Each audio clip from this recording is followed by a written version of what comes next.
Book of జకర్యాలో కొన్ని important historical things మనకు అర్థమవుతాయి. దాని తర్వాత we can understand the book. ఈ జకర్యా ఏ కాలంలో జీవించాడు అంటే మొదటి వచనంలో చూస్తే డేరియస్, కింగ్ డేరియస్ ఉన్న టైంలో ఉన్నాడు అనమాట. కింగ్ డేరియస్ అని అంటే ఇది ఎగ్జైల్ తర్వాత ఉన్న టైం. ఇది దిస్ ఆఫ్టర్ ది ఎగ్జైల్. ఈ ఎగ్జైల్ తర్వాత ఉన్న వాళ్ళలో కొన్ని పేర్లు మీరు జ్ఞాపకం పెట్టుకోవాలి. ఇప్పుడు హగ్గై ఒక పేరు, జకర్యా ఒక పేరు, జెరుబ్బబెల్ ఒక పేరు, ఎజ్రా ఒక పేరు, నెహెమియా అండ్ జాషువా. ఓకే, ఈ పేర్లు గుర్తుపెట్టుకోవాలి. Haggai, Zechariah, Zerubbabel, Ezra, Nehemiah and Joshua. ఈ 6 people have been very, very instrumental in rebuilding the city, the temple of Jerusalem and the walls. Okay, and Zechariah is a prophet. Zechariah is contemporary of Haggai. Last week నేర్చుకున్నాం Haggai. Haggai ఏమో పెద్ద ఆయన, is a senior man, and this man is Zechariah, is a smaller man, younger man. Beauty ఏంటంటే ఇద్దరు కలిసి ministry చేయడం beauty. మీరు ఇంతకు ముందు కూడా మీరు ఆది కాండం నుండి మీరు తీసుకుంటారండి, ఇద్దరు కలిసి మినిస్ట్రీ చేసినట్టు మీకు ఎక్కడ కనపడదు. ఏలియా ఉన్నప్పుడు ఎలీషా ఉన్నాడు, ఒకరుంటే ఇంకొకరు లేరు. కానీ ఇప్పుడు వీళ్ళిద్దరూ కలిసి మినిస్ట్రీ చేస్తున్నారు. అది కూడా ఎట్లా? పెద్ద ఆయన రాసింది 2 చాప్టర్స్ కదా, జకర్యా రాసింది 14 చాప్టర్స్. విజన్స్, దర్శనాలు, end of the coming end days గురించి, రెండవ రాకడ గురించి ఎన్నో లోతైన సంగతులు. జెరూసలేం ఏమైపోతుంది, అర్త్క్వేక్స్ వచ్చినప్పుడు ఏమవుతుంది, యేసు ప్రభు ఎక్కడి నుండి వస్తాడు, ఎట్లా తిరిగి వస్తాడు, ఈ లోతైన మర్మాలన్నీ కూడా దేవుడు ఎవరికి ఇచ్చాడంటే జకర్యాకి ఇచ్చాడు. హగ్గై ఏమని ఫీల్ అవ్వాలా? ఏమరా నువ్వు వచ్చగాని నువ్వు చిన్నోడు నాకంటే నీకంటే ఇస్తాడు అన్న ఫీలింగ్ రావాలి. ఇక్కడ కూడా మనకు ఆ సంగతి కనబడుతుంది. హగ్గై, జాషువా, జెరుబ్బబెల్, జకర్యా వీళ్ళు ఎంత అంటే సెల్ఫ్లెస్గా మినిస్ట్రీ చేసినారంటే I will show it you, I will prove to you. బైబిల్లో రాస్తుంది వాళ్ళు ఎంత సెల్ఫ్లెస్గా వాళ్ళు మినిస్ట్రీ చేసినారు. సో దానివల్ల ఏమైపోయిందంటే మందిరం కట్టబడుతుంది. మందిరం కట్టబడాలి అంటే, ఒక సంఘం కట్టబడాలి అని అంటే అన్నింటికంటే ఇంపార్టెంట్ ఏంటంటే సెల్ఫ్లెస్నెస్ ఉండకూడదు. సెల్ఫ్లెస్నెస్ ఉండాలి. సెల్ఫిష్నెస్ ఉంటే అది నాశనానికి దారితీస్తుంది. అదేమంటారంటే ప్రతి ఒక్కరు ఒక్కొక్క పార్ట్ తీసుకునో పుల్ చేసుకొని తీసుకొని వెళ్ళిపోయినట్టు ఉంటుంది. Instead of coming and building it, if people try to pull away, it will get scattered, it will get broken into pieces. But if people come together and piece the things together, it will build up. So that is a very important concept that we learn from these men of God. సరే, దాంతో పాటు మనకు ఎక్కువగా యేసుక్రీస్తు గురించి మనకి ఈ సంగతులు ఇతను రాస్తున్నాడు. కాంటెక్స్ట్ ఏంటంటే వీళ్ళు ఇప్పుడే బబులోను సామ్రాజ్యంలో నుండి బయటపడ్డారు. మాది పార్శికుల వాళ్ళు పరిపాలన చేస్తున్నారు. సో వీళ్ళకి ఫ్రీడమ్ వచ్చింది. వీళ్ళని పోయి యూ కెన్ గో బ్యాక్ అని అన్నారు. వీళ్ళు గుర్తుపెట్టుకోవాలి, 70 years వీళ్ళు దేవుడిన క్యాప్టివిటీ చెరగా ఉన్నారు. 70 years తర్వాత వీళ్ళు వచ్చినప్పుడు definitely they are not rich people. They not rich people. ఎక్కువ 70 సంవత్సరాల వాళ్ళకి స్వంత అంటే బిజినెసెస్, జాబ్స్ అట్లాంటి వేరే దేశంలో వాళ్ళ కింద ఎవరి కింద ఉంటే ఎక్కడ ఉంటాయి ఉండవు.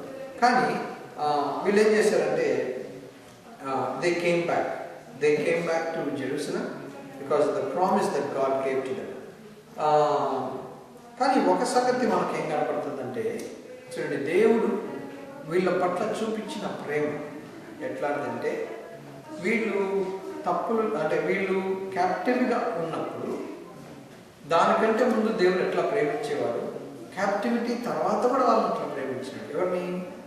యూదాని, ఇశ్రాయేలుని దేవుడు ఎట్లా ప్రేమించినాడంటే, వాళ్ళు పనిష్మెంట్ వాళ్ళకి ఇవ్వకముందు ఎట్లా ప్రేమించినాడో, పనిష్మెంట్ తర్వాత కూడా ఆయన వాళ్ళని ఆ విధంగానే ప్రేమించాడు. సాధారణంగా మనకు ఆ స్వభావం ఉండదు కదా. ఒక రిలేషన్షిప్ బాగా నడుస్తుంది అనుకోండి, అంతవరకు బాగుంటుంది. Suppose there is a hiccup, ఒక రిలేషన్షిప్లో ఒక స్నాప్ వచ్చింది అనుకోండి, దాని తర్వాత కూడా కలవచ్చు, బాగా మాట్లాడవచ్చు, కానీ ఏముంటుంది మనసులో? ఆ ఒరిజినల్ రిలేషన్షిప్ ఉండదు కదా. సో లైఫ్ ఇప్పుడు కానీ అందుకనే వాక్యంలో మ్యారేజ్ అనేది great concept, it's wonderful concept. అందుకని హనీమూన్ అంటారు. అంటే ఏం లేదు, హనీ చూసుకుంటా, అని మూన్ చూసుకుంటా హనీ తినాలంట. అది బేసికలీ ఐడియా. ఏం పర్లేదు, enjoy your life, keep watching the moon and eat your honey, అంతే. That is what you do. But the real life starts after the honeymoon. It's not during that. When she gets a phone call or you get a phone call, how she reacts. When somebody comes home, the way you react to one another. Okay, she's overspends, so how do you react to that situation?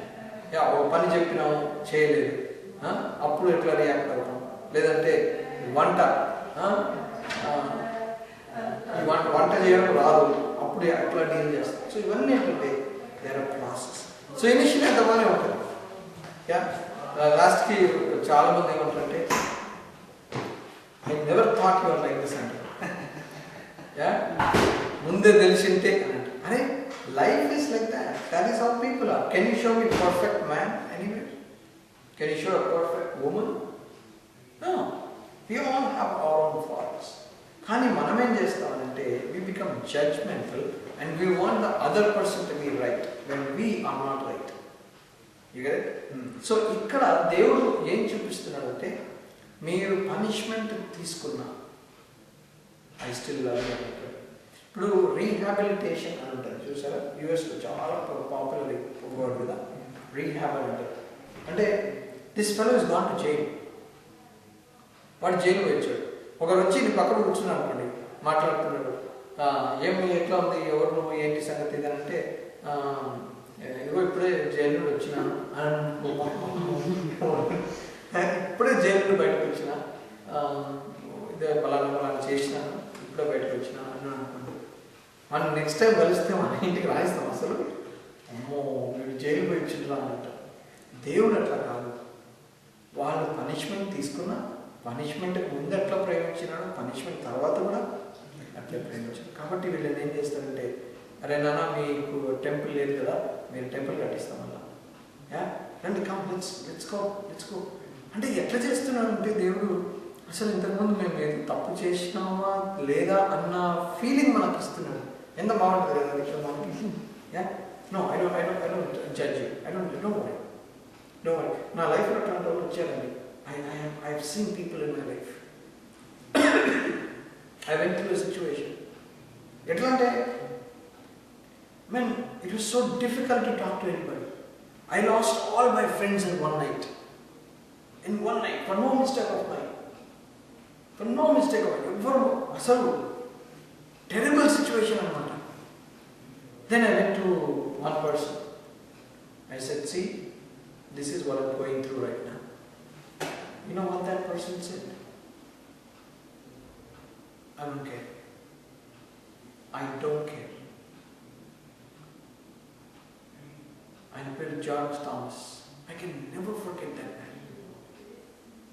He said, Chandra, I don't care. Tell me what you need. I will help you. అని నాకు ఆయన help చేసినాడు. నేను లైఫ్లో ఎప్పుడూ మర్చిపోలేనండి.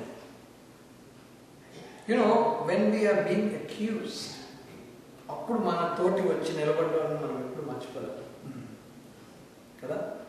So దేవుడు ఏం చేస్తుందంటే వీళ్ళకి ప్రేమ చూపిస్తున్నాడు. దాన్ని బట్టే వీళ్ళందరూ ఈ టెంపుల్ కట్టగలిగారు. Okay, so what is the whole idea of book of Zechariah is the rebuilding of the temple. Okay, it is the rebuilding of the temple, but at the same time it also connects us to the second coming events. So let's see what book of Zechariah is. Book of Zechariah has different divisions. The first 6 chapters are visions. దేవుడు జకర్యాకి ఇచ్చిన దర్శనాలు. Okay, ఈ దర్శనాలలో కూడా ఆత్మీయ అర్థాలు ఉన్నాయి.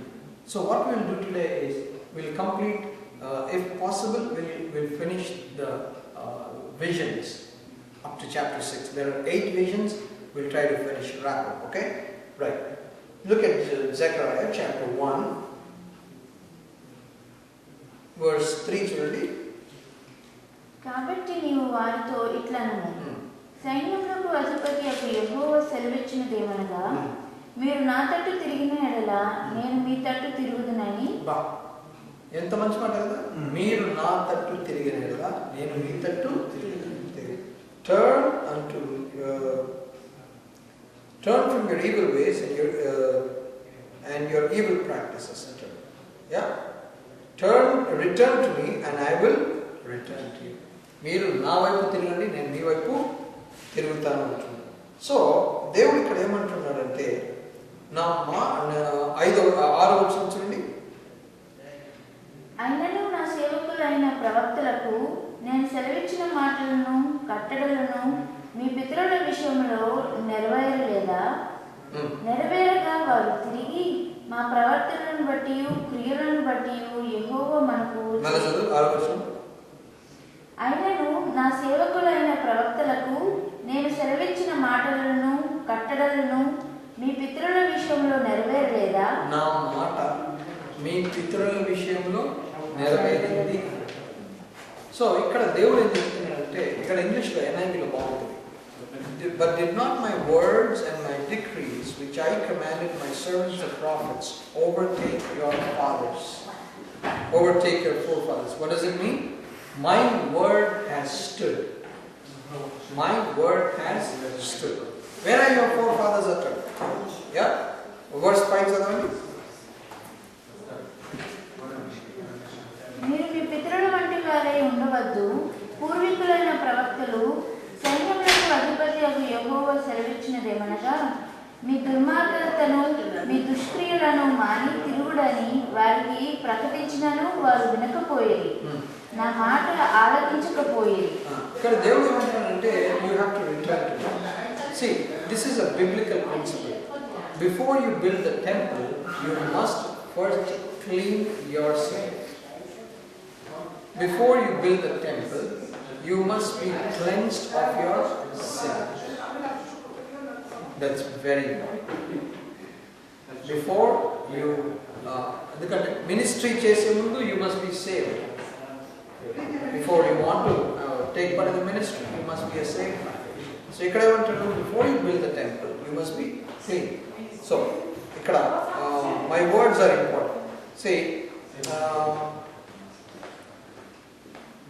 verse 6 last part చూడండి. అప్పుడు వారు తిరిగి మా ప్రవర్తనను బట్టి క్రియలను బట్టి యెహోవా మనకు చేయదలిచిన ప్రకారముగా ఆయన అంతయు మనకు చేసి ఉన్నాడని చెప్పుకునేది. సో వాళ్ళు ఏమనుకుంటున్నారు? ఇప్పుడు అర్థమైంది వాళ్ళకి. ఏమని? మేము చేసిన తప్పుల వల్లనే మాకు పనిష్మెంట్ వచ్చింది. So that's a very good point, very good point of realization. ఏమని? ఈ పనిష్మెంట్ నాకు నేను చేసిన తప్పు వచ్చింది. It means you acknowledge that you are the reason for the punishment that God has put on you. See, మనము దేవుని దగ్గర ప్రభువా నన్ను క్షమించు అని అనాలి అని అంటే, నేను తప్పు చేశాను అని అక్నాలెడ్జ్ చేసినట్టే. So that is the first step towards God working in our lives. ఎప్పుడైతే మనం దేవుని దగ్గర మనం క్షమించు అని అడుగుతామో, అప్పుడు దేవుడు మనలో పనిచేయడం మొదలు పెడతాడు. ఒక మాట ఉంటుంది, ఒక మాట remind you. God will not heal what you do not reveal. Is that? God will not heal what you do not reveal. So, when you say, Lord, I am sorry, then God will say, okay, I'll start working in your life. So, that's the principle. Okay? So, what happened is because of this, God said, okay, now let me start giving you the visions. So, Zechariah ki Devudu ee darshanalu istunadu. 8వ వచనం చదవండి. రాత్రి ఎర్రని గుర్రమునెక్కిన మనుషుడు అప్పుడు నాకు కనబడాను. అతడు లోయలో ఉన్న గొంజి చెట్లలో నిలవబడి ఉండగా అతని వెనుక ఎర్రని గుర్రములను చుక్కలు చుక్కలుగా గుర్రములను తెల్లని గుర్రములను కనబడాను. Red, brown, white horses. కొన్నిసార్లు కొన్ని కళలు వస్తుంటాయి కొంతమందికి. ఈ కళలు వస్తుంటే దానికి మీనింగ్ చెప్పండి అని మన దగ్గరకు వస్తారు. మీనింగ్ చెప్పండి. నేను ఎట్లా చెప్పాలా మీనింగ్ దానికి? ఒక I don't tell you the place. ఒక లేడీ నా గురించి, బ్రదర్ నాకు మన రాత్రి కళ వచ్చిందండి. మా ఇంటి మీద నుండి వర్షం పడుతుంది. వర్షం పడుతుంటే రూఫ్ నుండి నీళ్లు లీక్ అవుతున్నాయి. అయితే నేను ఒక బిందె తెచ్చి కింద పెట్టాను. ఆ చుక్కలన్నీ బిందెలో గ్యాదర్ అవుతున్నాయి. దీని అర్థమైంది అంటుంది. నేను ఏం చెప్తున్నాను?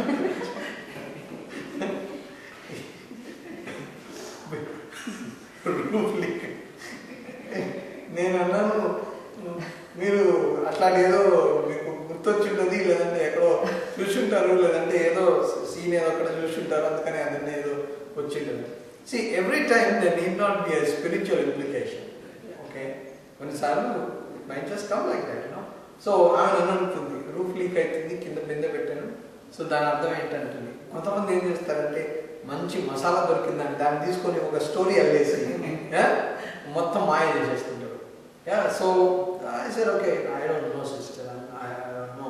మళ్ళా నెక్స్ట్ డే వచ్చి బ్రదర్ నాకు ఇంకొక కళ వచ్చిందంటే చెప్పిన కళ చెప్పండి మాత్రం భావం మాత్రం అడగొద్దని చెప్పి. So I am not gifted in that area, so I can just listen to that good story that you had. నేను ఇంకొక అమ్మాయి నాకు తెలుసు. ఆ అమ్మాయి ఏం చేస్తానంటే మా చెప్పేది, మా ప్రేయర్ గ్రూప్లో చెప్పేది అనమాట, నాకు కళ వస్తే కనుక నేను వెంటనే మేల్కుంటాను కదా, మేల్కొన్న వెంటనే పోయి ఆ కళ పేపర్ బుక్లో రాసేదంట, ఎందుకంటే మళ్ళీ మర్చిపోతున్నాము అని. సో ఈ దర్శనాలు దేవుడు ఇస్తున్నాడు. కానీ ఈ దర్శనాలలో ఉన్న డిఫరెన్స్ ఏంటంటే they have spiritual implication. There is a myrtle tree. A myrtle tree, there was a man riding a red horse. He was standing on the myrtle trees in a ravine. Behind them were red, brown and white horses. A man was riding a red horse, and then there were 3 colored horses behind him. Red is the color which is symbolized to indicate the enemies of Judah, whom God is going to now judge. Okay? White is symbolic of triumph, that God is going to give peace. Brown is a mixture of judgment and joy. You get it? Brown is a mixture of judgment and joy. White is symbolic of peace and victory, and red is symbolic of God's judgment on the people against Judah. Evaraithe Judah mida, ippudu I'll tell you why. See, God is giving an explanation here. What does this mean? So verse 9 chudandi. ఇవి ఏమని నేను అడగగా నాతో మాట్లాడు దూత, ఇవి ఏమైనదని నేను నీకు తెలియజేతుననెను. అప్పుడు గొంజి చెట్లలో నిలవబడి ఉన్నవాడు, ఇవి లోకమంతటను తిరుగులాడుటకు యెహోవా పంపించిన గుర్రములని చెప్పాను. అవి గొంజి చెట్ల మధ్యను నిలవబడిన యెహోవా దూతను చూచి, మేము లోకమంతట తిరుగులాడు వచ్చి ఉన్నాము. ఇదిగో లోకులందరూ శాంతము కలిగి నిమ్మలముగా ఉన్నారని చెప్పాను. లోకులందరూ కూడా శాంతంగా నిమ్మలంగా ఉన్నారు. సో ఈ 2 సంగతులు ఇక్కడ మీకు చెప్పాలి. నెంబర్ 1 ఏంటంటే, ఈ పాయింట్ లో ఆఫ్టర్ ది ఎగ్జైల్ వీళ్ళకి శ్రమలన్నీ పోయినాయి కదా. ఇంతవరకు దేవరంలో క్యాప్టివిటీ. ఇప్పుడు ఏమైపోయింది? ఆ క్యాప్టివ్ ఎవరైతే క్యాప్చర్ చేశారో ఆ రాజ్యం పోయింది, బాబిలోనియన్స్ ఆర్ గాన్. సో ఇప్పుడు మీడో పర్షియన్స్ వచ్చినారు. మీడో పర్షియన్స్ ఎట్లా ఉన్నారు? They are very friendly, nice people. So now Israel is having peace. Okay, fast forward. ఫ్యూచర్లో what is going to happen when Jesus comes? There will be peace. Kada? See, there's one thing for which people have been fighting all their life. Countries, United Nations తీసుకోండి. You know what is the purpose of United Nations? To keep peace. Peace. Nobel Prize is chair. Nobel Prize peace prize. He Nobel ane atanu, you know the irony is this. Nobel Peace Prize icharu. Alfred Nobel is the man who invented what? Dynamite. Alfred Nobel invented dynamite.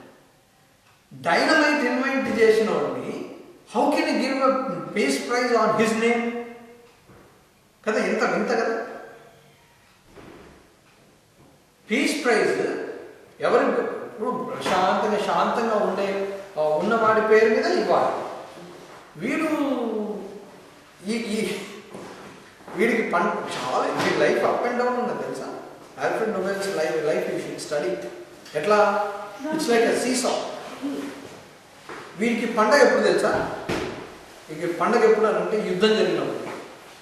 ఎందుకు? వాడికి business ఎక్కువ. ప్రతి ఒక్కరు వాడికి demand అనమాట. అరే నాకు ఒక డైనమైట్ ఒక 4 బాక్సులు పంపిన అంటాడు. పీస్ వచ్చింది అనుకోండి, ఎవరికి డైనమైట్స్ అవసరం లేదు. ఏమయ్యేది? He use to live like a millionaire. Peace టైంలో he use to be a homeless guy. You get it? కానీ వాడి అదృష్టం ఏంటంటే వాడు చచ్చిపోయే ముందు he died as rich man. You know how much money he had? One man came to the government and said, see, I want to go to the North Pole. So వీళ్ళందరూ కలిసి, కొన్ని దేశాలు అందరూ కలిసి ఇన్ని డబ్బులు ఇచ్చినాడు. వాడేమన్నా ఇది సరిపోదు, పోస్ట్ ఆఫీస్లో ఉన్నాడు. He was in post office. Alfred Nobel was also there. అదే మాట్లాడుతూ నేను నార్త్ పోల్ పోవాలనుకుంటున్నాను, గవర్నమెంట్ నాకు ఇంత డబ్బులు ఇచ్చింది, నాకు ఇంకా మిగిలిన ఇంకా 50% రావాలి, అప్పుడు I can go, I can spend money అంటే ఇంటికి రావాలి. తీసుకుపోయినాడు. అన్ని గవర్నమెంట్స్ కలిసి ఎంత డబ్బులు ఇచ్చిందో అప్పటికప్పుడు చెక్ రాసి ఇచ్చిందానికి. సచ్చగా ఇచ్చినాడు. ఓకే, ఇతని పేరు మీద ఎందుకు పీస్ ప్రైజ్ వచ్చింది అని అంటే, what his idea was that he would use dynamites. ఎన్ని డైనమైట్స్ వాడాలి అంటే, ఈ డైనమైట్స్ వలన నాశనం ఎంత దారుణంగా ఎంత ఘోరంగా ఉంటుందో ప్రపంచం చూసి, వద్దురా నాయన ఇంత వైలెన్స్ మనకు, పీస్ కావాలి మనకు అన్నట్టుగా అందరూ ఆ రియలైజేషన్కి రావాలని డైనమైట్ తయారు చేసిందంట. You understand? This guy invented dynamites, but there is a peace prize after his name. This is the idea. People want peace. America ఏమంటుంది? మేము వాడు పోతా ఉంటుంది. ఏది? ఇరాక్ దగ్గరికి వాడు సద్దాం హుస్సేన్ ఇది చేస్తున్నాడు, అది చేస్తున్నాడు, మేము పోయి ఏంటంట, we want bring in peace in the country అంట. వీడేమన్నాడు? You know what people want to do is they want to try to bring in peace, but nobody has been able to bring peace కదా. కానీ యేసు ప్రభువు వచ్చినప్పుడు ఏమవుతుంది? there will be peace. There will be peace. That is the difference. ఈ టైంలో కూడా ఏమైపోయింది చూడండి. when God gave them victory, ఆ విక్టరీ వలన ఏమొచ్చింది? వాళ్ళకి సమాధానం వచ్చింది. ఆ పనిష్మెంట్ నుండి బయటకు వచ్చిన తర్వాత వాళ్ళకి ఎట్లాంటి దినాలంట? Very peaceful days. Okay, right, let's go and see verse 12. అందుకు యెహోవా దూత, సైన్యములకు అధిపతి అగు యెహోవా, 70 సంవత్సరముల నుండి నీవు యెరూషలేము మీదను యూదా పట్టణముల మీదను కోపముంచి ఉన్నావే, ఇక ఎన్నాళ్ళు కనికరింపక ఉందువు అని మనవి చేయగా, 70 సంవత్సరాలు నంబర్ ఎందుకు వచ్చింది అక్కడ? ఎందుకంటే 70 సంవత్సరాలు దేవుడు వాళ్ళని పనిష్ చేస్తాడు. అర్థమైందా? 70 సంవత్సరాలు ఎందుకు పనిష్ చేశాడు? ఎవరు ప్రవచించారు? ఓకే, ఇర్మియా గ్రంథము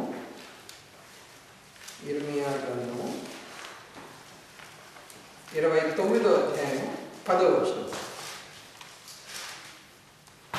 వారు నా నామమును బట్టి అబద్ధ ప్రవచనములను నీతో చెప్పుదురు, నేను వారిని పంపలేదు. ఇది యెహోవా వాక్కు. ఏం చదవండి? జెరెమియా 29:10. నో, యెహోవా ఈ ఆజ్ఞ ఇచ్చుచున్నాడు, బబులోను రాజ్యమునకు 70 సంవత్సరములు గతించిన తర్వాతనే. Yeah, I was shocked. What Bible you got? Okay, చదవండి. బబులోను రాజ్యమునకు 70 సంవత్సరములు గతించిన తర్వాతనే మిమ్మల్ని గూర్చి నేను పలికిన శుభవార్త నెరవేర్చి ఈ స్థలమునకు మిమ్మల్ని తిరిగి రప్పించినట్లు నేను మిమ్మల్ని దర్శించాను కదా. 70 సంవత్సరాలు. సరే, ఇంకొక వచనం చూడండి. 2వ దినవృత్తాంతములు 36వ అధ్యాయము 21వ వచనం.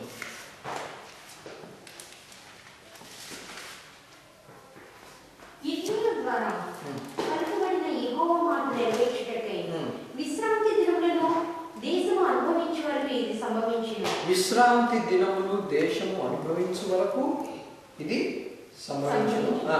దేశము పాడుగా ఉన్న 70 సంవత్సరముల కాలము అది విశ్రాంతి దినములను అనుభవించును. 70 సంవత్సరాలు ఈ దేశం ఏం చేస్తుందంట? విశ్రాంతిని అనుభవిస్తుందంట. The land will enjoy its, ఇంగ్లీష్లో ఏమంటుందంటే the land will enjoy its sabbath 70 years అని ఉంటుంది. దేవుడు ఏం చెప్పాడంటే వీళ్ళకి, 6 రోజులు పని చేయండి, 7వ రోజు రెస్ట్ తీసుకోండి అన్నాడు కదా. 6 రోజులు పని చేయండి, 7వ రోజు రెస్ట్ తీసుకోండి. వీళ్ళు ఏమన్నారు? వీళ్ళు తక్కువ. అవును ప్రభువా, 7వ సంవత్సరం మేము ఖాళీగా ఉంటే 8వ సంవత్సరం మేము ఏం చేయాలా? మాకు తిండియాలి అని అంటే దేవుడు అన్నాడు, మీ అక్కడ నాకు తెలిసి ఉందే కాబట్టి 6వ సంవత్సరంలో మీకు సపోజ్ ఫస్ట్ 5 years ప్రతి సంవత్సరం ఒక్కొక్క సంవత్సరం ప్రకారంగా మీకు 100 బస్తాలు వస్తున్నాయి అనుకోండి బియ్యం. 6వ సంవత్సరం మీకు 300 బస్తాలు ఇస్తాను. అదేంటది 6వ సంవత్సరంలో 300 బస్తాలు ఎందుకు? ఎందుకంటే మీరు 7వ సంవత్సరం పని చేయరు. 7వ సంవత్సరం పని చేయరు అన్నప్పుడు అప్పుడు ఏం తింటారు? Right, okay. 7వ సంవత్సరం మీరు విత్తనం వేయలేదు కాబట్టి తర్వాత సంవత్సరం కూడా ఉండదు కదా, కాబట్టి మీకు కరెక్ట్గా సరిపోతుంది అని దేవుడు ఏమన్నాడంటే చేసి. వీళ్ళు ఏం చేసిండ్రు? అరే నువ్వు మంచిది, 5 సంవత్సరాలు చేస్తే 100 వచ్చినాయి, 6వ సంవత్సరం చేస్తే 300 వచ్చినాయి, చల్ 7వ సంవత్సరం కూడా చేద్దామని దేవుడు ఏం చేసిండు? సరే పంట కానిచ్చిండు. 490 years అట్లా చేసిండు.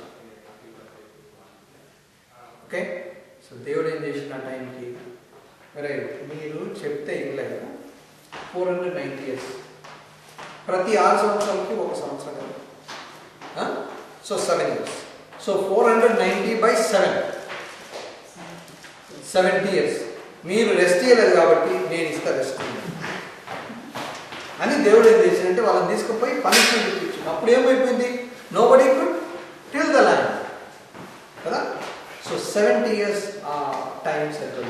70 years అయిపోయిన తర్వాత దేవుడు ఇక్కడ ఏమంటున్నాడంటే, see, I love this portion, I love this verse, Zechariah chapter 2 and verse 14.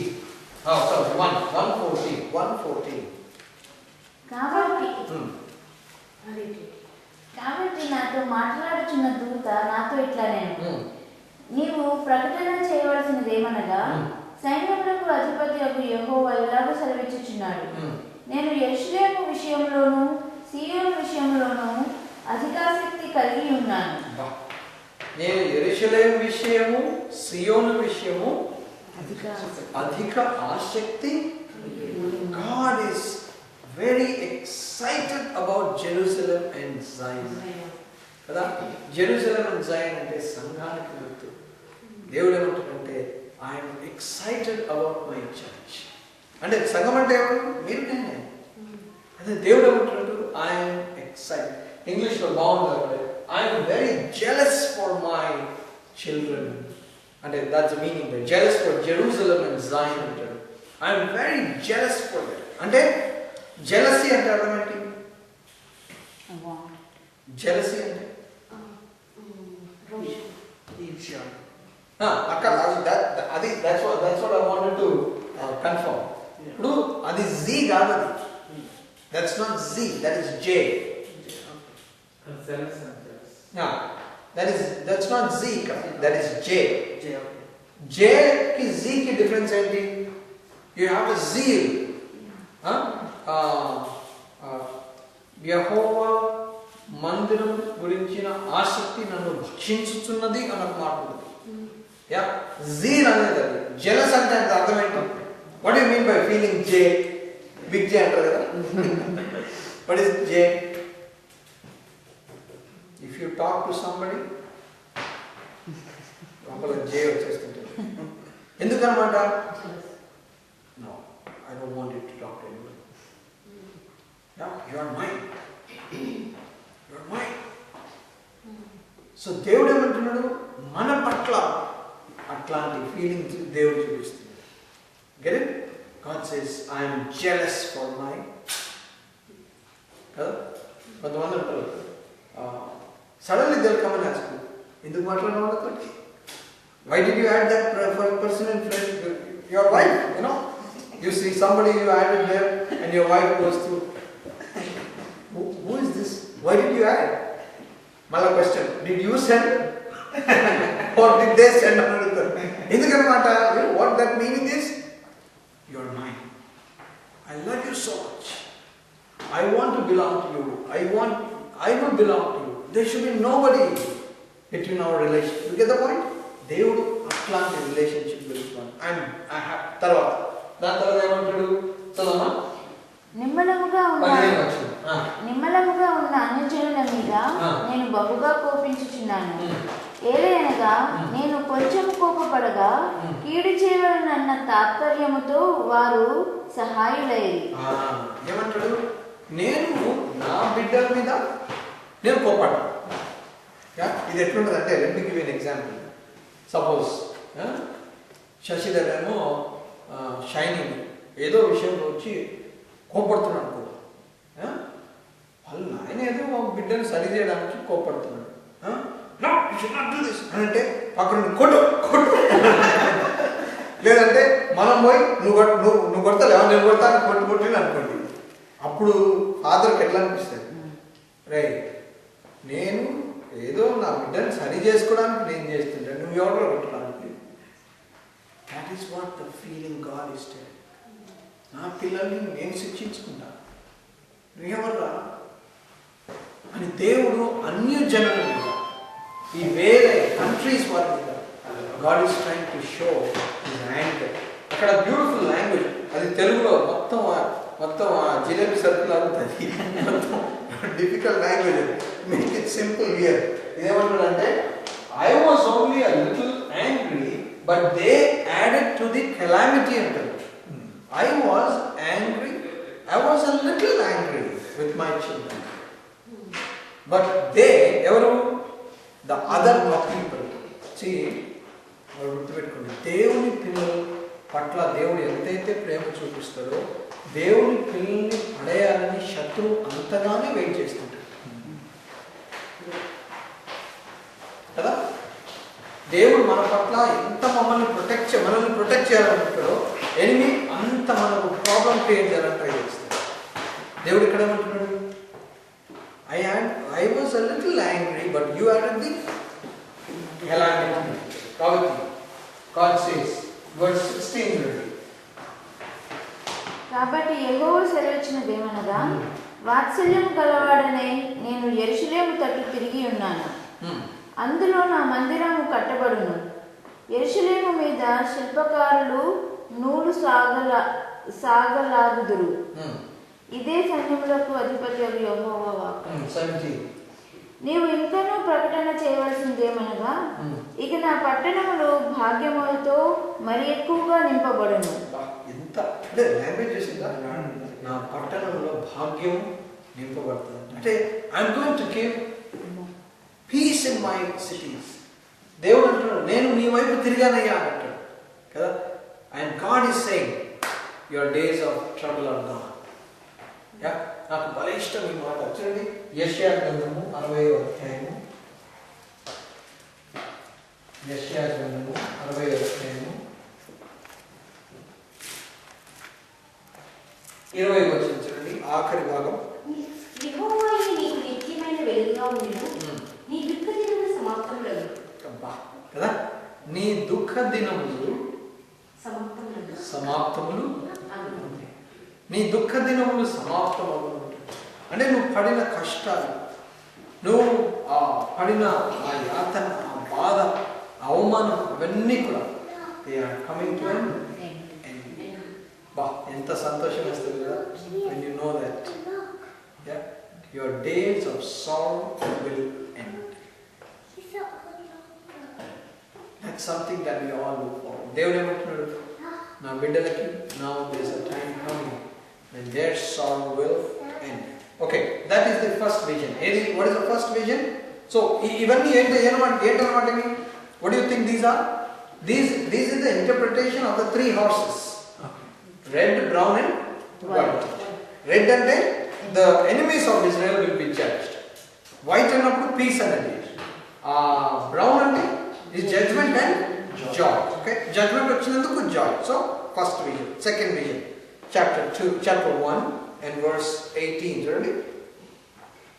అప్పుడు నేను తేరి చూడగా 4 కొమ్ములు కనబడాను. కొమ్ములు అన్నప్పుడు ఎప్పుడైనా కానీ అవి బలానికి గుర్తు.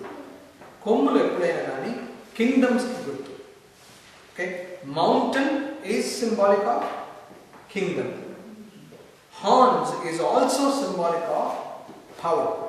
Okay, so what are these? అంటే these are the horns that scattered Judah, Israel and Jerusalem.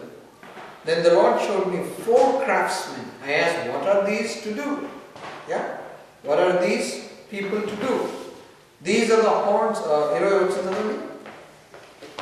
యెహోవా 4 కంసాలను నాకు కనపరచగా. కంసాలు. యా, కంసాలు. చదవండి. వీరేమి చేయబోచున్నారని నేను అడిగినందుకు ఆయన, ఎవడనూ తల ఎత్తకుండా యూదా వారిని చెదరగొట్టిన కొమ్ములు ఇవే. అయితే వాటిని భయపెట్టుటకును యూదా దేశస్థులందరినీ చెదరగొట్టుటకై వారి మీద బలాత్కారము జరిగించిన అన్యజనుల కొమ్ములను పడగొట్టుటకు వీరు వచ్చి ఉన్నారని నాకు సెలవిచ్చారు. You know what is getting out of this? ఈ ఒక్కొక్క దర్శనాన్ని మీరు చూస్తుంటే దేవుడు తన బిడ్డల పట్ల రోషం కలిగి వాళ్ళ తరఫున ఎట్లా ఫైట్ చేస్తున్నాడో అని చూపిస్తుంది. చూడండి, కొమ్ములు ఉన్నాయి. Just think about this. కొమ్ములు ఉన్నాయి. ఈ కొమ్ములు ఉన్నా కూడా ఈ కొమ్ములు ఏం చేసినాయంట? యూదా వారిని, జెరూసలేం వారిని, ఇశ్రాయేల్ వారిని తలెత్తకుండా చేసినాయంట కదా, తలెత్తకుండా చేసినాయి. దీనికి 2 మీనింగ్స్ మనం చెప్పొచ్చు. హూ ఆర్ దీస్ 4 హార్న్స్ అంటే, 1 is the kingdoms who destroyed Israel. Okay, ఎవరెవరు వాళ్ళు? Egypt, Assyria, Babylon and Medo Persians. గుర్తుపెట్టుకున్నారా? Egypt, Assyria, Babylon and Medo Persians. That is one. That is kingdom's point of view. Inkokati, natural calamities and different types of problems also have come to them. Like entivavi khadgamu, chandantarvata, famine, wild beasts and plague. Do one thing. Read Ezekiel chapter 14 and verse 21. Ezekiel 14:21.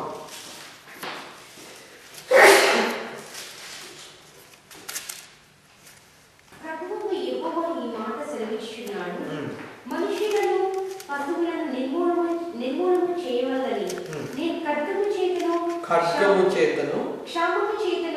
క్షామము అంటే కరువు. దుష్ట మృగముల చేతను తెగులు చేతను. చూసారా, 4 కొమ్ములు ఎట్లాంటివి అన్నమాట? Number 1 ఖడ్గము, రెండవది కరువు, దాని తర్వాత దుష్ట మృగములు, తర్వాత తెగులు. వీటి వలన కూడా ఇశ్రాయేలుకి నష్టము జరిగింది. దేవుడు ఏమంటున్నాడు? ఇంకా ఇప్పుడు నేను ఈ కంసాలను తీసుకొస్తున్నాను అంటాడు. ఈ 4 కొమ్ములు ఉన్నాయి కానీ వీళ్ళు ఏంటంటే దే ఆర్ క్రాఫ్ట్స్మెన్. ఇంకో విధంగా చెప్పాలంటే they are blacksmiths. Blacksmith ఏం చేస్తారు? మంచిగా వేడి చేస్తారు. ఆయన వేడి చేసి సుత్తతో కొడితే దాని షేపులు మారిపోతాయి. అవునా? దేవుడు అట్లా చేస్తాడు. ఇశ్రాయేలు యొక్క శత్రువుల్ని దేవుడు అట్లా చేస్తాడు. ఈ న్యాచురల్ కెలామిటీస్, వైల్డ్ బీస్ట్, వీటన్నింటినీ కూడా దేవుడు దాన్ని పూర్తిగా మార్చేస్తుంది. You get it? So God is saying, I am going to send people who will change your situation. Okay? Chapter 2.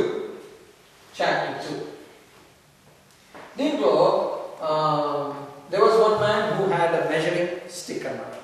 So he was going to measure Jerusalem to find how wide and how long it is.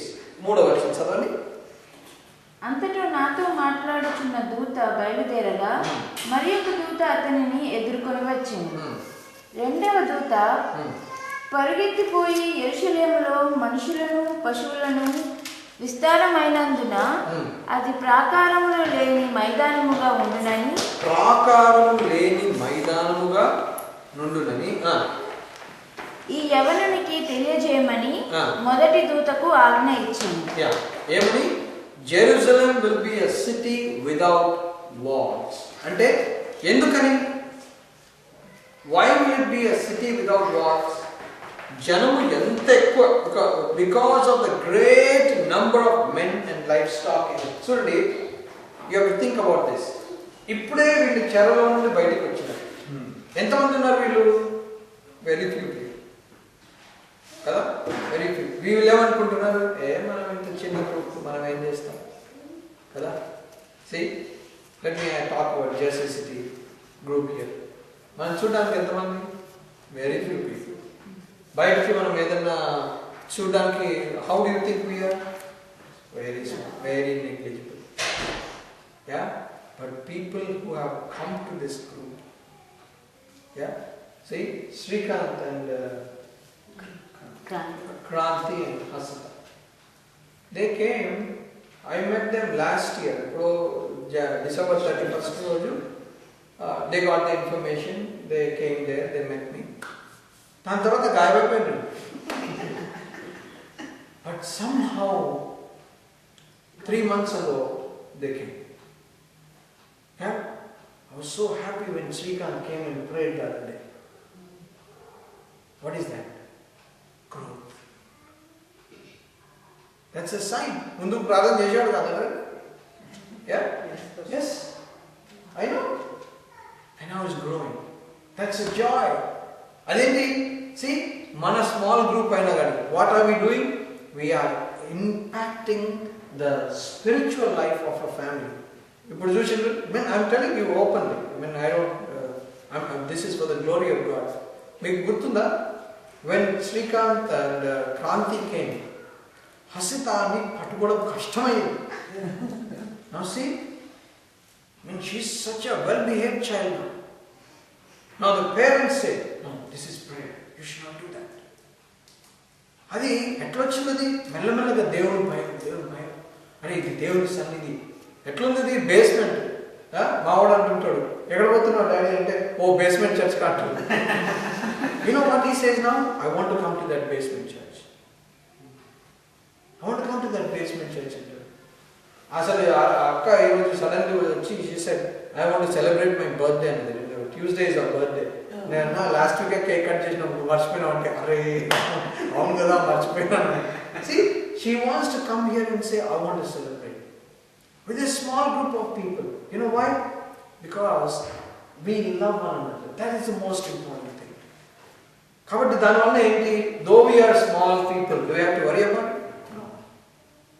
యేసు ప్రభు శిష్యులను తీసుకున్నాడు. ఎంతమంది తీసుకున్నాడు? 12. ఆ 12 ఒకడు బద్మాష్ గాడు, వాడే అప్పగిచ్చేసింది. కానీ మిగతా వాళ్ళు ఏం చేసింది చెప్పండి? ఈరోజు ప్రపంచం అంతా యేసుక్రీస్తు గురించి వారు తెలుసు అని అంటే బికాస్ ఆఫ్ దోస్ పీపుల్ కదా. నేను ఎప్పుడు మర్చిపోతుంటాను శశిధర్ కాబోకి కూడా. ఈసారి మాత్రం కార్లో పెట్టుకుంటాను. కార్లో తీసి పక్క పెట్టుకొని next time You know how the disciples died in the book. He asked me that book. I have it with me. How the disciples died. You know, అంత గ్రేట్. సో దేవుడు ఏమంటున్నాడు, వీడేమో ఇది ఎంత పొడుగు ఉంది అని మెజర్ చేయడానికి పోతున్నాడు. నామండి అన్నాడు. ఎందుకనంటే అరే వాళ్ళు ఆపి వేస్ట్, వాడు రికార్డ్ చేసి వేస్ట్ అయ్యా, వాడు మొత్తం అంతా మెజర్ చేస్తానంటున్నాడు. నా పట్టణము, నా పిల్లల పట్టణము, నా పిల్లలు ఉండే పట్టణం ఎంత పెద్దగా చేస్తా తెలుసా నేను, నువ్వు దాన్ని లెక్క కట్టలేవు అంటాడు. He says, stop that man from measuring that land. You know why? Because that land will be so big. So many people will come with a lot of people and with a great livestock. You know, livestock in the Old Testament is a sign of prosperity. ఒక వ్యక్తికి డబ్బులు ఎన్ని ఉన్నాయి, ఎంత ధనవంతుడు అని అంటే అతని దగ్గర ఎంత క్యాటల్ ఉందో దాన్ని బట్టి. యాకోబు ఏమన్నాడు,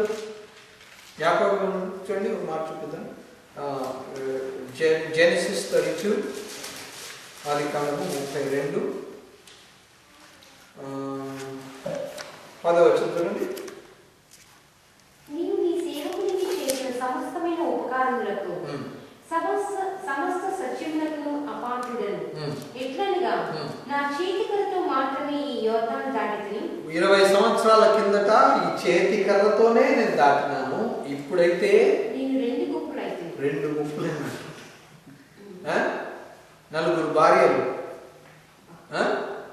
12 మంది పిల్లలు, 13 మంది పిల్లలు, విస్తారమైన ఆస్తి.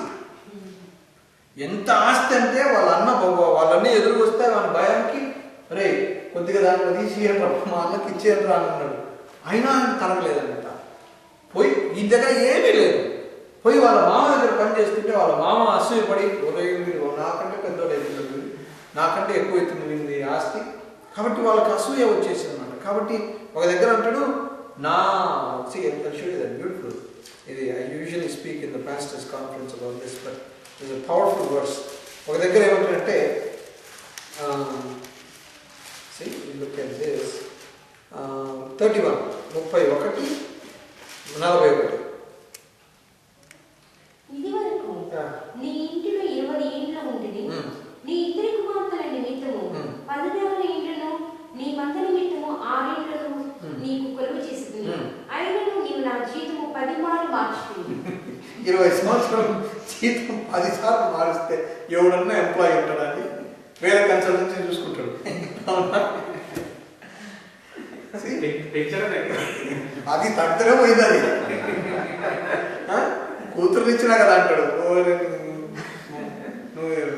నీ కూతురు చేసుకున్నందుకు నాకు ఈ నష్టం అని. Every time 10 times it changed my wages అంటాడు. See what happened is this man became so prosperous.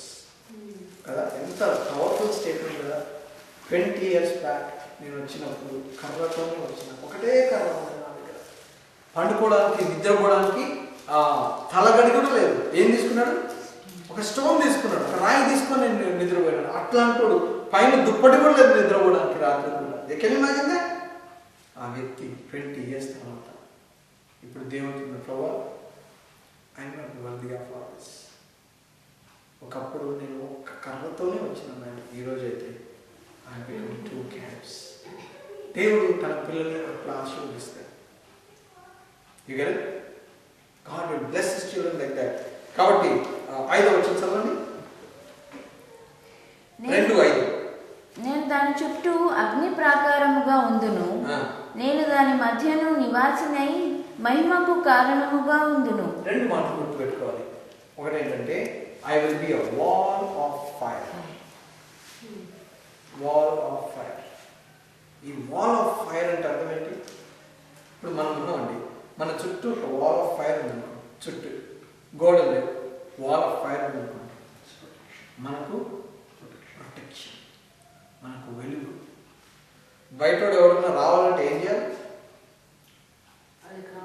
He has to cross through the fire. Do you think it's easy to play with fire? Not only that, మనం లోపల ఉన్నాం కాబట్టి ఏమంటున్నాడు, నా మహిమ నేను మీ మధ్య ఉంచుతాను. బయటేమో వాల్ ఆఫ్ ఫైర్, లోపలేమో దేవుని మహిమ. This is a picture of the church.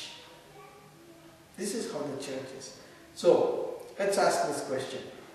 People who are inside the church, they have all come through the fire. Right? They have all come through the fire. So if anybody wants to come inside to cause harm, without the blood of Jesus Christ, what will happen? They'll burn up at the boundaries. Why?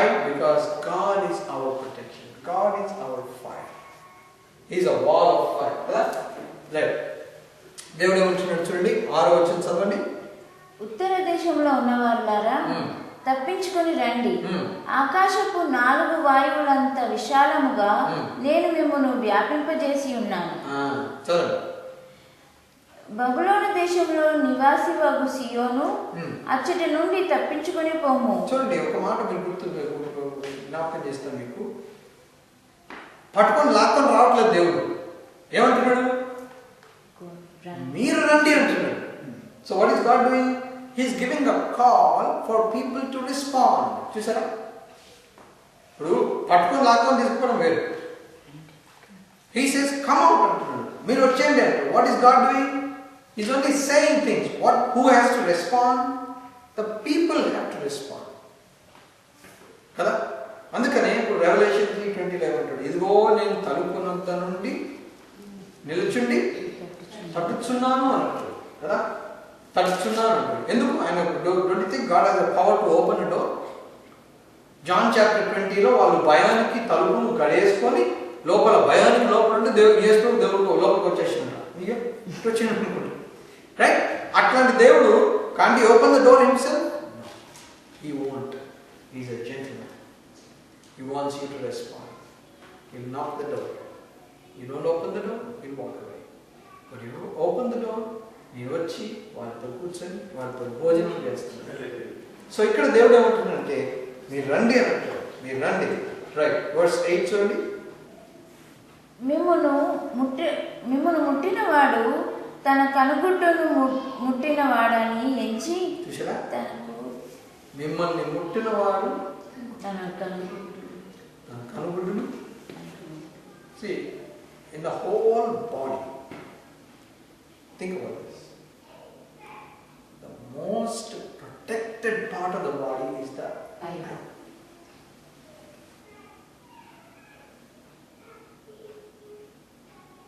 కొన్నిసార్లు మా ఫ్రెండ్స్తో తమాషా ఉంటాడు. గుంత control అంటున్నాం. గుంత control అంటే వాడి కళ్ళు లోపలికి ఉంటాయి. లోపలికి ఉంటాయి. కానీ దేవుడు ఏం చేశాడు చూసారా? ఇది సీదా అమేజింగ్. ఈ కంటికి దేవుడు ఈ బోన్ని బయటికి తెచ్చింది కదా. ఈ బోన్ పైకి తెచ్చింది. ఈ బోన్ పైకి తెచ్చి ఈ బోన్ పైకి తెచ్చి ఆ ఐ లోపల పెట్టి ఈ ఐబ్రోస్ పెట్టి కదా. ఐబ్రోస్ పెట్టి దానికి ఐ లిడ్స్ పెట్టింది. దానికి ఐ ల్యాషెస్ పెట్టింది. ఎవరైనా టచ్ చేయాలంటే ఇమ్మీడియట్లీ ఏమైతుంది? Close your eye. You are the eyeball అంటాడు. You are the apple of my eye. నిన్ను ముట్టినోడు అంటే ఫస్ట్ ఆఫ్ ఆల్ నీకు అంత ప్రొటెక్షన్ ఇచ్చిన. కానీ ఎవడన్నా ముట్టిననుకో నాకు కనుగొంటున్నాడు. దేవుడు అంత ప్రొటెక్షన్ ఇస్తున్నాడు తన పిల్లలకి కదా. So that's what I was saying. ఈరోజు దేవుడు నన్ను ట్యూస్డే రోజు ప్రొటెక్ట్ చేయకుంటే ఈరోజు మీరు నా ఫ్యూనరల్ సర్వీస్కి వచ్చారు. మీన్ గాడ్స్ గ్రేస్ నా బండి పోతూ మొదలు హైవేలో ఆగిపోయింది రన్నింగ్లో. అది కూడా red car. It's not even have 30,000 miles on it. కొత్త టైర్లు వేసి 1 గంట కూడా అవ్వాలి. కొత్త టైర్ అయిపోయింది. ఎవరినో వెనుకలు వచ్చి కొట్టేసి ఉంటే అయిపోయింది. But God protected. You know see we need to remember దేవుడు నిన్ను నన్ను తన కనుపాప వలె కాపాడుతున్నాడు. కదా. So whoever touches you touches the apple of his eye. 10వ వచనం చదవండి. సీయోను నివాసులారా, నేను వచ్చి మీ మధ్యలో నివాసము చేతును, సంతోషముగా నుండి పాటలు పాడుడి. నేను వచ్చి ఎక్కడ నివాసం చేస్తాను? మీ మధ్య వచ్చి నివాసం చేస్తాను. ఇంకేం కావాలి చెప్పండి కదా, ఇంకేం కావాలి? కొంతమంది ఆర్డినరీ పీపుల్ లైక్ అస్, మాకు కూడా we are also very ordinary people, as though we are pastors, we like anybody else. Yeah, don't make a god out of us. We like also anybody else. కానీ పాస్టర్ గారు వచ్చారు మన ఇంటికంటే, నాకు బాగుంటుంది. చిన్నప్పుడు Sandra లాంటి ఏజ్, షైనీ లాంటి ఏజ్లో మేము ఓపెన్ ఎయిర్ పెడుతున్నప్పుడు మా పాస్టర్ ఎప్పుడన్నా వచ్చి ఎవరన్నా చిన్నపిల్లల పక్కన నిలబడి వాళ్ళ మీద ఇట్లా చేయబెట్టి నిలబడ్డారు. ఆ పేరెంట్స్ని చూడాలి, కృష్ణ పాస్టర్ నా బిడ్డ మీద చేయబెట్టి ఇప్పుడు is hand of my child, they take it is a blessing. నేను కొన్ని టాస్క్ డిస్ట్రిబ్యూట్ చేస్తున్నాను మా వాళ్ళకి. వాళ్ళు ఏమంటారంటే, మీరు సార్ మీరు చెప్పండి సార్, ఏం కాదు చెప్పండి నేను సార్, మీరు చెప్పడం వేరు మేము చెప్పడం వేరు. అరే సేమ్ మాటే కదా అంటే, సార్ సేమ్ మాటే కానీ మీరు చెప్పడం వేరు. మీరు చెప్తే వాళ్ళు వింటారు సార్, మీరు చెప్తే దాని వాల్యూ వేరు. సి దేవుడు ఏమంటాడు, నేను వచ్చి మీ దగ్గర ఉంటాను.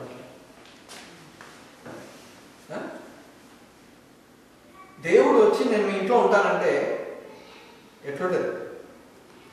I will come and dwell among you. ఇంకా చదవండి. ఆ దినమున అన్యజనులు అనేకులు యెహోవాను హత్తుకొని నాకు జనులగుదురు. నేను మీ మధ్య నివాసము చేతును, అప్పుడు యెహోవా నన్ను మీ యొద్దకు పంపి ఉన్నాడని మీరు తెలుసుకొందురు. అప్పుడు మీరు తెలుసుకుంటారు అంటారు కదా. So will stop it here because each vision is so powerful. I want to spend time, even if it spills over, there's no rush. We don't have to report to anybody and say, we failed. We don't have to, we don't worry about that. Because there's a very powerful lesson in chapter 3. It's a very powerful lesson. We'll talk about this not next Saturday. We'll meet again the third Saturday. Okay? We'll meet the third Saturday. Chapter 3 verse 7 నాకు చాలా ఇష్టం. ఎందుకంటే నేను అమెరికాలో, నేను ఇండియాలో I used to teach in Visu Consultants. I taught for 7 years. దేవుడు నా డైరెక్షన్ మార్చేసి he made me come into being a pastor. Sorry, I came here, did my masters, did my pre-doctoral. ఇంకా ఇండియాకి వెళ్ళిపోదాము ఆర్ ఇక్కడ ఉందామా అని నేను ప్రార్థన చేస్తున్నాను. ఆ డేస్లో దేవుడు చాలామంది నన్ను అడుగుతారు. ఒక ఆయన నాకు డాలస్ బ్యాప్టిస్ట్ యూనివర్సిటీలో కనబడి అరే ఇండియాలో మస్తు మినిస్ట్రీ ఉంది కదా బాబు, నువ్వు ఇక్కడ ఏం చేస్తున్నావు, పో ఇండియాకు అన్నాడు. నేను నా స్టోరీ తెలుసు అన్నా, తెలియదు అన్నాడు, చెప్తా వినన్నా. నేను టోల్డ్ మై స్టోరీ. చాలామంది అడుగుతారు, అరే చంద్ర ఇంత మంచి మినిస్ట్రీ ఉంది హైదరాబాద్లో చేస్తే ఎంత సూపర్ ఉంటుంది కదా. ఎస్, డెఫినెట్లీ సూపర్ ఉంటుంది. కానీ దేవుడు నన్ను ఎక్కడ పిలిచిండో నేను అక్కడ ఉంటాను కదా. దేవుడు ఎక్కడ పిలిస్తే అక్కడ ఉండాలి. సో స్టోరీ ఏంటంటే, ఇండియా నుండి నేను ఫ్లైట్ సెలవులకు పోయినా. ఇండియాకి సెలవులకు పోయి ఆ రోజులలో ప్రార్థన చేసుకుంటున్నా, ప్రభువా నేను ఇండియాలోనే ఉండిపోవాలా, అమెరికాలో నేను ఉద్యోగం చేయాలా. నేను అప్పుడు ఫుల్ టైం ఎప్పుడు పాస్టర్గా చేయలేదు, అది గుర్తుపెట్టుకోవాలి. ఓకే, సో ఫ్లైట్ ఎక్కినా. ఓకే, నెక్స్ట్ డే మార్నింగ్ ప్రార్థన చేసుకుంటున్నా. సేమ్ ప్రేయర్, ప్రభా ఇప్పుడు నేను అమెరికాకి వచ్చిన అంటే ఇది సెలవులో, మళ్ళా సెలవులో వచ్చినాను, నాకు ఎట్లాగో నా కోర్స్ అయిపోవాలి, ఇప్పుడు చెప్పు నేను ఇక్కడ ఉండాలా అమెరికాకి పోవాలి. ఆ రోజు దేవుడు నాతో 7వ వచనంలో మాట్లాడాడు. జకర్యా 3:7 ఏముంది అక్కడ? నా మార్గములలో నడుచుచు నేను నీకు అప్పగించిన దానిని భద్రముగా గైకొనిన ఎడల నీవు నా మందిరము మీద అధికారివై నా ఆవరణములను కాపాడువాడువగుదువు. ఇంగ్లీష్లో ఏమంటే I will give you a place among these standing here అంది. నేను నా ప్రభా 24 గంటల ముందు కనుక ఇది వచ్చింటే హైదరాబాద్ ఉండిపో. నేను ప్రయాణం చేసి వచ్చాను కదా. I flew from Hyderabad, came to US, and next morning I get this word. I will give you a place among these standing here. ఇప్పుడు జియోగ్రఫికల్ వాల్యూ పెరిగింది అక్కడ. అదే ఇండియాలో వచ్చింటే నేను ఖచ్చితంగా కోర్స్ కంప్లీట్ చేసుకుని ఇండియాకి వెళ్ళిపోదు. So I told that man, professor in Dallas Baptist University, the reason I am here is because of that verse. God had a purpose in bringing me to US. అందుకే ఇక్కడ ఉన్నాను. And he said, okay, God has said it, I can't say anything. And I have seen in my life God's faithfulness. Yeah, I have seen amazing faithfulness of God. So therefore, we'll continue with this visions. Yeah, next time we will. Okay, let's pray. ప్రేమగల పరలోక తండ్రి, ఈ సాయంకాలం బట్టి నీకు వందనాలు చెల్లిస్తున్నాను. ప్రభువా, నీ వాక్యంలో మీరు మాకు ఎంతో అష్యూరెన్సెస్ ఇస్తున్నారు. You are jealous for us అన్నారు. ప్రభువా, మీరు మమ్మల్ని కనుపాపలు కాపాడుతారు అన్నారు. మీరు మాకు అగ్ని ప్రాకారమై ఉంటాము అన్నారు. ప్రభువా, మా శత్రువులని మీరు అవమానపరిచే దేవుడుగా ఉంటున్నారు. మా తోటి వచ్చి మా మధ్యలో నివాసం చేస్తానన్నారు. ఇంకేం కావాలన్నా మాకు అలాంటి హృదయాన్ని, అలాంటి యాటిట్యూడ్ని ప్రభువా కలిగి నాకు సాయం చేయండి. నిన్ను స్తుతించే భాగ్యం తెచ్చేయండి. ఈ సాయంకాలం వచ్చిన వారిని బట్టి వారిని కొన్నాను చెల్లిస్తుంది. ఈ వాక్యం మా జీవితాల్లో ఇంకా నాటబడి ప్రభా అది ఫలించే సహాయం చేయండి. యేసు నామములో ప్రార్థించి వేడుకుంటున్నాం తండ్రి.